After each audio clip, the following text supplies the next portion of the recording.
Hello everyone. तो सामने द्वार देखकर और ये आसपास की दुकानों को देखकर आप समझ ही गए होंगे कि मैं आज आई हूँ मंदिर दर्शन करने के लिए। तो हमारा मुरादाबाद पीतल के बर्तनों के लिए ही फेमस नहीं है, काली माता के मंदिर के लिए भी फेमस है, जो कि है लाल बाग में स्थित। और इतनी अद्भुत, बहुत ही दिव्य विकराल रूप में काली माता यहाँ पर विराजमान है। तो ये देखिए, प्रसाद की दुकानें इस तरह से वहाँ लगी हुई हैं, बड़ी अच्छी, सुंदर और बड़ी सुगंधित। हमेशा यहाँ एक बिल्कुल सुगंधित वातावरण रहता है, हवा में बड़ी गुलाबों की खुशबू।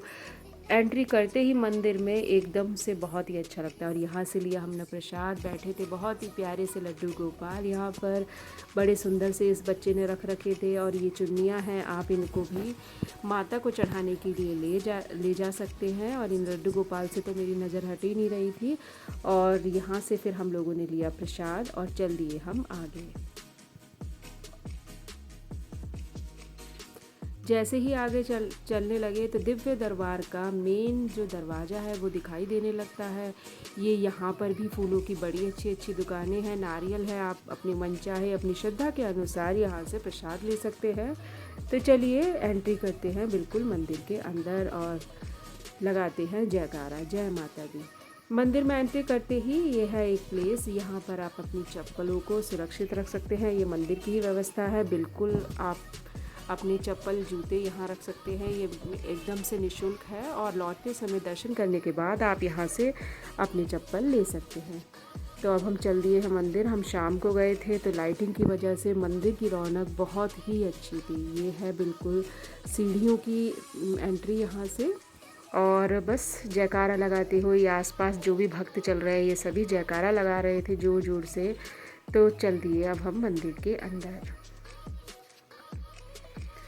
और मंदिर के अंदर जाते ही था ये अद्भुत दृश्य।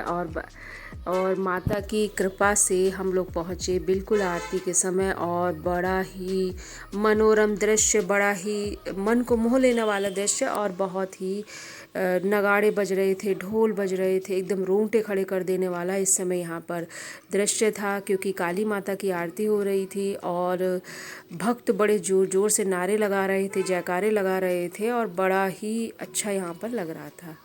और देखिए, आप भीड़ देख सकते हैं कितनी है। शाम के समय जब माता की आरती होती है तो सारे भक्त यहाँ पर आकर इस तरह से आरती में भाग लेते हैं। और ये लीजिए, थोड़े से हो रहे हैं माता के दर्शन, ये लीजिए आ गए हम बिल्कुल माता के करीब। और ये आप भी कर लीजिए, देखिए कितना विकराल है माँ का रूप, अद्भुत है। और बड़ी मनोकामना यहाँ पर पूरी होती हैं। और ये थी वहाँ पर आरती जो लाकर रख दी गई, सभी आरती को ले रहे थे। और यहाँ से भी माता के दर्शन हो रहे थे। अभी हम पास नहीं जा पाए क्योंकि बहुत भीड़ थी, अभी हमारे दर्शन दूर से ही हो रहे थे। और बड़ा ही अद्भुत दृश्य यहाँ पर, आप लोग भी दर्शन कर लीजिए। ये अब हम लग गए लाइन में। और यहाँ पर विशेषकर माता को जीभ भी चढ़ाई जाती है, चुन्नी चढ़ाई जाती है, श्रृंगार का सामान चढ़ाया जाता है। और बड़ी मनोकामना है, बड़ी मान्यता है इस मंदिर की। लोग बड़ी दूर दूर से इसको दर्शन कर, मुरादाबाद से नहीं, दूर दूर के शहरों से भी यहाँ लोग दर्शन करने के लिए आते हैं। क्योंकि इस मंदिर का एक अद्भुत बात ये भी है कि एक साइड यहाँ पर गंगा जी हैं और दूसरी साइड यहाँ पर शमशान है। इसको कहते हैं कि माता ने एक हाथ पर गंगा जी ले रखी है, एक हाथ पर शमशान ले रखी है, और बीच में माता एकदम अडिग खड़ी है। तो अब मैं हो जाती है शांत और आप देखिए आरती।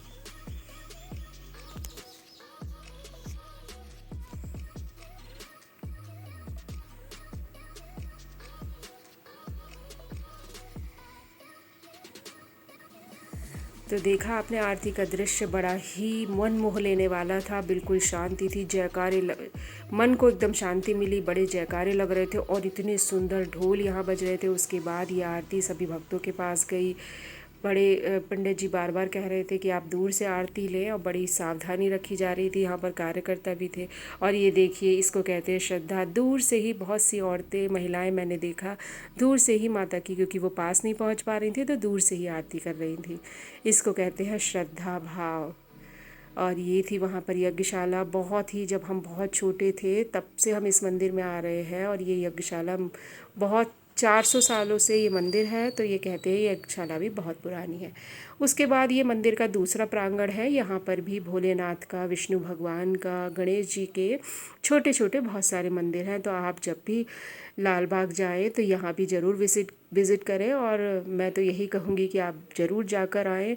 बहुत अच्छा लगता है, मन को बड़ी शांति मिलती है। बड़ा अद्भुत माँ का विकराल रूप है, और बहुत ही माँ से प्रार्थना हम लोगों ने की सबकी रक्षा करें। और ये बाहर मेला लगा हुआ है, रामगंगा का किनारा है। दिन में तो ये दृश्य बहुत अच्छा होता है, रात में भी बहुत अच्छा लग रहा है। उसके बाद हम लोग नीचे उतरे तो वहाँ पर मिल रहा था प्रसाद, लौकी की बर्फ़ी थी शायद ये, और फिर हम लोगों ने सबने ये प्रसाद लिया, सबको मिल रहा था और बड़ा ही टेस्टी था, देसी घी का बना हुआ था। हम तीनों को मिल गया था और हम लोग उतर गए नीचे। फिर यहाँ ये बच्चे थे, ये भी पंचमेवा का प्रसाद दे रहे थे। ये सभी को इस माता के मंदिर से ही, मंदिर की व्यवस्था ही है, हर एक प्राणी जो भी यहाँ पर भक्तजन आ रहे थे सबको ये प्रसाद दिया जा रहा था। बच्चे बड़े खुश थे और बड़े अच्छे से अपना ये काम कर रहे थे, सबको दे रहे थे प्रसाद। तो हम लोगों ने भी ले लिया और ये रख लिया प्रसाद अपनी बास्केट में, और फिर से माँ को प्रणाम किया और लौट चल दिए आगे की ओर। ये देखिए भीड़ बहुत होती है यहाँ पर। और जैसे ही हम मंदिर से बाहर निकले तो ये कुछ लोग माँ को प्रसाद चढ़ाने आए थे, ढोल के साथ, नगाड़ों के साथ। इनकी शायद कोई मनोरथ थी, या हो सकता है कोई प्रचार था, जो कि ये माता के पास भी मनाने के लिए आए हुए थे। और बड़े प्रसाद के टोकरे बड़े सर पर रख कर ये लोग लाए हुए थे। इनको देखकर भी बहुत अच्छा लगा, बड़ी सारी महिलाएं इनके साथ थी और ये माता को अर्पण करने के लिए आए थे। बाहर निकले तो ये इस तरह से लॉकेट जो भगवान के होते हैं वो मिल रहे थे। थोड़ी सी खरीदारी मैंने भी की, ये टीके के चिन्ह मिल रहे थे। और फिर उसके बाद हम पहुँचे गणेश मंदिर, जो कि बिल्कुल बराबर में है, ये है। और ये आदि ने नंदी भगवान से अपनी विश मांगी। कितने सुंदर से ये नंदी भगवान, आप भी दर्शन कर लीजिए। और ये थे सामने ही हनुमान जी का मंदिर, और नीचे ये शिवलिंग है, कितना सुंदर इनका श्रृंगार करा हुआ है। आंखें इनको देखती ही जा रही थी, थक बिल्कुल नहीं रही थी। बड़ा अच्छा दृश्य था, ये भी बहुत ही सुंदर मंदिर था। और सामने बैठे थे महादेव महादेव के सामने ही थे बिल्कुल ये नंदी, जिनसे सभी लोग अपनी विश मांग रहे थे कि हमारी विश शंकर जी तक पहुंचा दे। सभी की विश नंदी बाबा शंकर जी तक पहुंचा दे। जय श्री राम।